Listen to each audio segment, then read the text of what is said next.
ये कहानी एक ऐसे घर की है जहाँ किसी ने भी कभी ये नहीं सोचा था कि यहाँ पर ये भी हो सकता है। दिल्ली के एक पुराने इलाके में एक बहुत बड़ा घर था। वह घर बाहर से दिखने में बिल्कुल नॉर्मल लगता था। एक कपल ने उस घर को खरीदा था और उनका नाम था राघव और अनन्या। घर खरीदते वक्त बाकी सब सही चल रहा था, लेकिन ब्रोकर ने जाते जाते उनसे एक बात कही। उन्होंने उन दोनों को कहा कि बेसमेंट को कभी मत खोलना।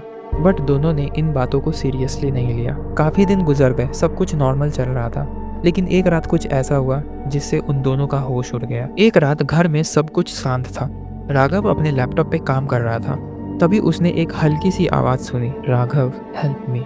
पर राघव को पता नहीं चल रहा था कि आखिर वो आवाज़ कहाँ से आ रही है। उसने आवाज़ का पीछा किया और बाद में पता चला कि वो आवाज़ बेसमेंट के अंदर से आ रही थी। वही बेसमेंट जिसे ब्रोकर ने मना किया था खोलने के लिए। पर उस वक्त राघव ने उसे ध्यान नहीं दिया और वहां से चला गया। अगले दिन सेम टाइम पर आवाज़ दोबारा सुनाई दी और इस बार आवाज़ अनन्या ने भी सुनी थी। जब वो आवाज़ आई तो दोनों के होश उड़ गए। दोनों एक दूसरे को देखने लगे और डर गए। दोनों ने हिम्मत करके बेसमेंट के सामने गए और वहां पर खड़े हो गए। उन्होंने देखा कि जो बेसमेंट का दरवाजा है वो बड़े से लॉक से बंद था, फिर भी आवाज अंदर से आ रही थी। पर उन दोनों ने हिम्मत नहीं की और वो दोनों वहां से चले गए। एक दिन अनन्या को घर के एक कोने में एक पुरानी डायरी मिली। उस डायरी का कवर फटा हुआ था और पेजेस पे पुराने खून के दाग लगे हुए थे। डायरी एक लड़की मीरा की थी। उसने लिखा था, मुझे बेसमेंट में लॉक किया गया है। मैं चीखती हूँ पर कोई नहीं सुनता।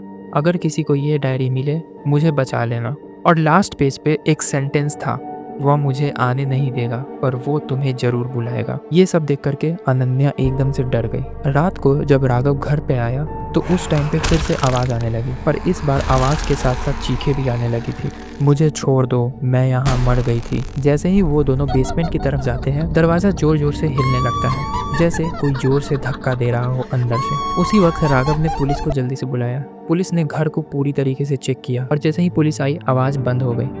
उन्होंने बस इतना कहा, यहाँ पहले एक लड़की गायब हुई थी, उसका केस अभी तक सॉल्व नहीं हुआ है। अगले दिन राघव ने देखा कि जो लॉक उस बेसमेंट पे लगी हुई थी वो अपने आप खुल गई। राघव ने हिम्मत करके उस दरवाजे को खोला। वह जैसे ही दरवाजा खोला वह अंदर गया। अंदर जाने पर एकदम अंधेरा था। उसने अपनी टॉर्च जलाई और सामने देखा दीवारों पे खून के हाथ के निशान लगे हुए थे। बीच में एक कुर्सी बंधी हुई थी जिसके ऊपर जंजीर के टुकड़े थे और तभी उसे एक साया देखा। वह साया मीरा का था। उसने देखा कि जो सामने लड़की है उसका आधा चेहरा इंसान का था और आधा पूरा स्केलेटन। और उसने मुस्कुराते हुए कहा, तुम आ गए, मैंने बुलाया था ना। राघव ये सब देख करके डर गया और उसने भागने की कोशिश की, लेकिन जैसे ही उसने कदम बढ़ाया दरवाजा अपने आप बंद हो गया। मीरा आगे बढ़ी और उसके हाथ में एक रिबन था, वही रिबन जो अनन्या बचपन में पहना करती थी। और मीरा ने बोला, तुम दोनों अब मेरे हो। और फिर एक तेज चीख सुनाई दी। अगली सुबह आसपास के पड़ोसी ने देखा कि घर बिल्कुल खाली था। राघव और अनन्या दोनों गायब थे। सिर्फ बेसमेंट से आवाज आती थी, अनन्या राघव हेल्प मी।